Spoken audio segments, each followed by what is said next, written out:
Hello, I'm Anthony with Living Acts 29 Church, and I will be reading Judges chapter 4 out of my New King James Version.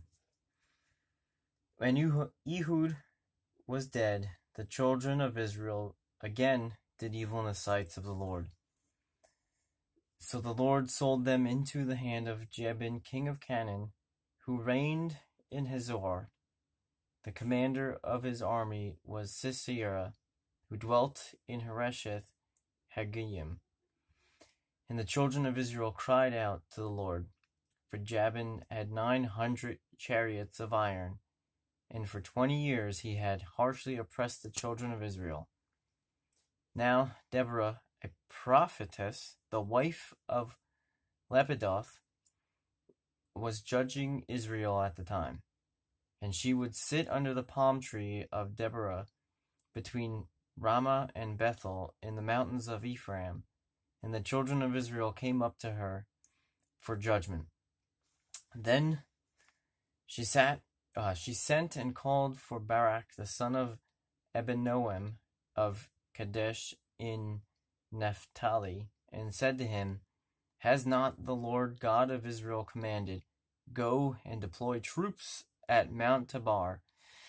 Take with you 10,000 men of the sons of Naphtali and of the sons of Zebulun, and against you I will deploy Sisera, the commander of Jabin's army, with his chariots and his multitude at the river Kishon, and I will deliver him into your hands.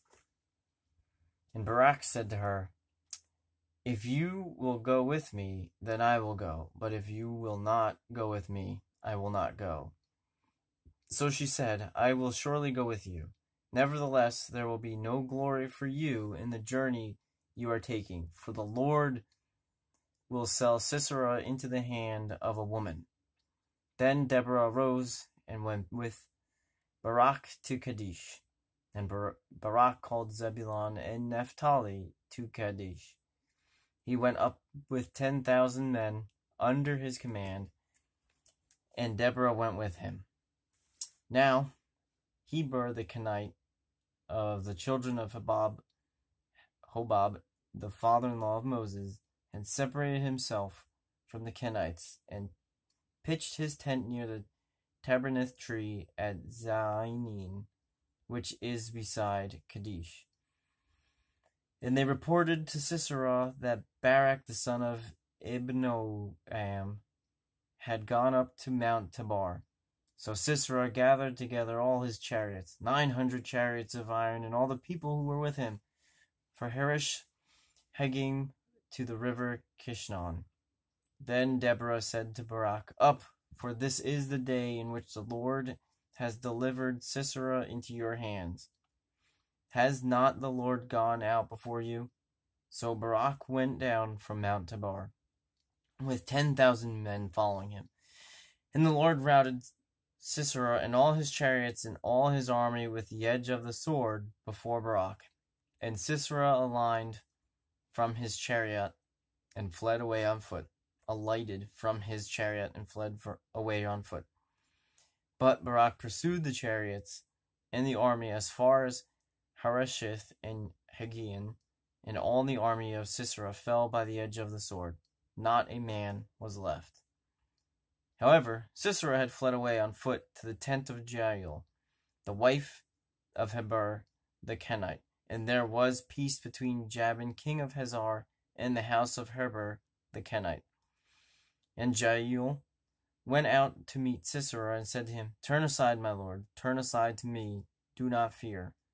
And when he had turned aside with her into the tent, she covered him with a blanket. Then he said to her, Please give me a little water to drink, for I am thirsty. So she opened a jug of milk, gave him a drink, and covered him. And he said to her, Stand at the door of the tent, and if any man comes and inquires of you, and says, Is there any man here? You shall say, No.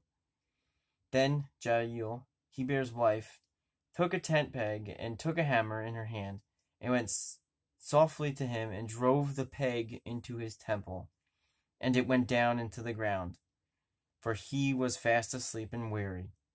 So he died. And then, as Barak pursued Sisera, Jael came out to meet him, and said to him, Come, I will show you the man whom you seek. And when he went into her tent, there lay Sisera, dead, with a peg in his temple.